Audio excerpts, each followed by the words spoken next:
su'aalaha lifestyle-ka waa maxay sharciga aanad jabin marka ay tahay labiska ama waxyaabaha ay aad ku adag tahay in aanad marnaba samayn karin marka ay noqoto dhanka labiska waa Motino oo ka hadla lifestyle-ka soo dhawaada su'aashii qodobkeeni hore ama barnaamijkeeni hore ee su'aasha gartay waxa weeye runtii waa dadaashay waxaad ku maasan tahay saad uga qayb qaadatay adiguna waxaan rajaynayaa in su'aashan maanta aad ka qayb qaadan doontid qof kasta waxa uu leeyahay waxyaabo gaar ah oo dadka kale ka duwan yahay marka la eego labiska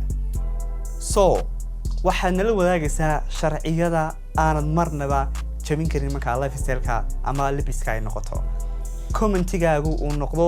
kan ugu leegta badan leh oo dad kale oo kula mid ah oo sida aad u nacab tahay ama u jabin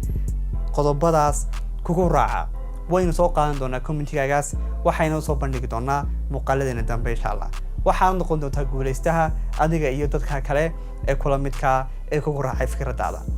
kaliya shuruud waxa weeye in ay soo follow garayso sidoo kalena muuqaalkan aad commentigaas aad ka bixiso